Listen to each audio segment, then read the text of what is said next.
Hello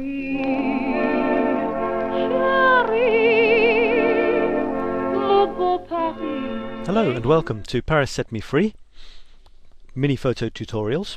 Here is a few shots from a walk I went on with Daniel, who's one of my clients, and we decided to do something different, and he said he'd like to see some architectural stuff, so I thought of two places outside of Paris, actually, kind of outside, which maybe he hadn't been to before. One was La Défense and the other was Parc de la Villette, and there's quite a few interesting architectural things there, a bit out of the ordinary.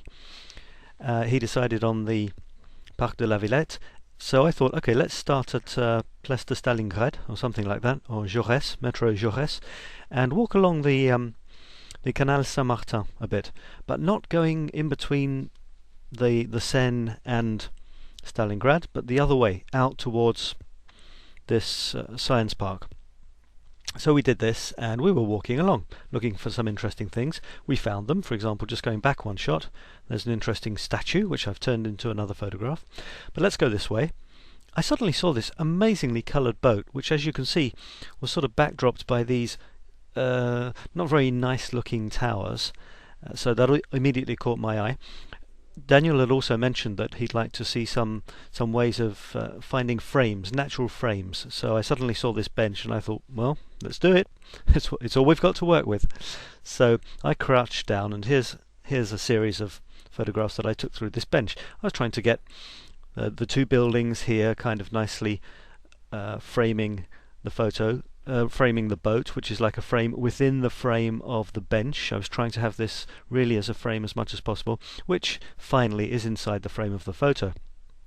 Now if I'd cut this bit off, it wouldn't have been as good. If I'd cut this off, it wouldn't have been as good, and so on. So I'm looking now that I've found something quite interesting. I need the human interest.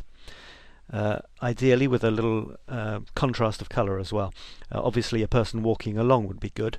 So going back, here's a girl with an umbrella, but she'd obviously gone before I'd set up the shot properly. There it's properly set up, more or less. I've got to watch out for this because I don't like that much. There's a bin, look. Good old bins. How many of your shots have got them in, folks?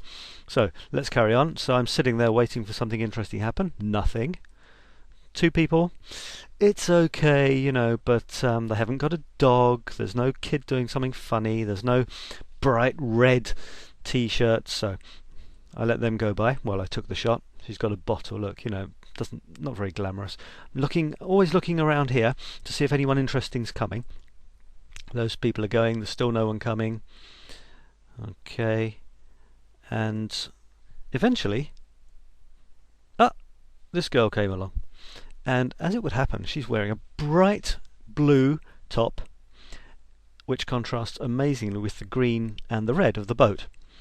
So when I saw it, you know, got a bit excited, started snapping away. That was the first one. That's the second one. Now, when someone's running, they're not going to stop for your photograph, and if they did, it would be awful anyway. So I got 3. That's the third one. And then it was back on to other stuff of the same ilk. As you can see, there were lots of nice. This one I like particularly, which wasn't my idea, but I stole it. Some amazingly bright colours on that boat. The red and the green are fantastic, and if you put this sort of shot with the blue of the sky and then the pure white block of the building, which is actually contrasted with this almost black block, although it isn't, it's dark green, of the tarpaulin there. But anyway, let's go back to my girl. There she is. This was the first one, the second, and the third. Which one do you think I went with? Well, I'll show you the answer. There it is, this one. And she's running along happily.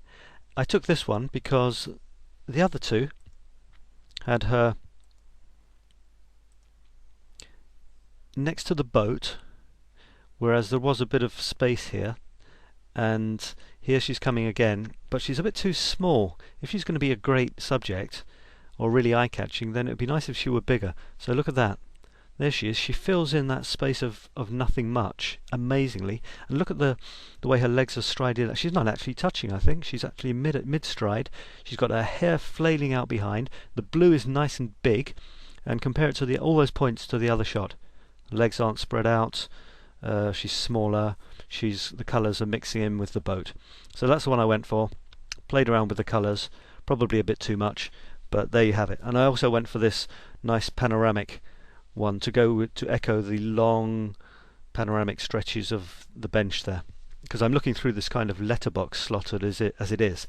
So I decided to make the whole frame that, and I've just noticed that I've got my bin in there. So you see, even the experts make mistakes sometimes. Now what if I cut that bin off? Maybe, I hope that you would be looking at the girl and the boat, to be honest, and not over here. But I've made a mistake.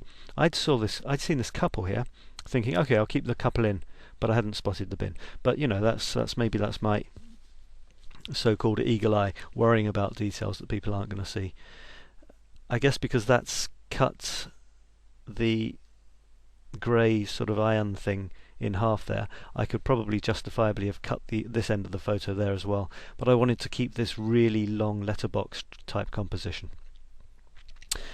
As I said, I've probably gone a bit over the top, correcting the colours or saturating them, but you know, there it is. Got the photos, quite excited about it, played around with it when I got home, and that's the result. So that was a lesson on looking for natural frames as you're walking along and trying to adapt them and your photograph to fit into each other. You couldn't have guessed what the frame was going to be, and you couldn't really guess what you were going to be able to see through the frame. So given all of that, and then you know you've got no idea who's going to come along to give it that final, slightly more original touch, which is often something absolutely unpredictable, such as a person. I mean, this boat isn't going to go anywhere, neither is the bench. The bench probably not for a long time, the boat not for a while, but this one here, the girl, she could have been something completely different. Could have been a little kid with a trike, or you know, anything. But as it happened, there she was. She's doing something. She's full of action. She fits in this space, fills in this space perfectly. Her colour matches with that. Hair's flailing. So very nice. And as you saw, all the other photos that I took of this boat, that was the only one which had so much coming together at that time, which is another reason to recommend the professional technique called taking a lot of pictures. So that's it for this time. See a higher quality version of this on the blog at parissetmefree.blogspot.com, and thanks for visiting. See you next time. Bye bye. Depuis que je suis à Paris, le jour et la nuit, je suis gris. J'ai compris la douceur de vivre. Je suis fou de joie, je suis ivre. Depuis que je suis à Paris.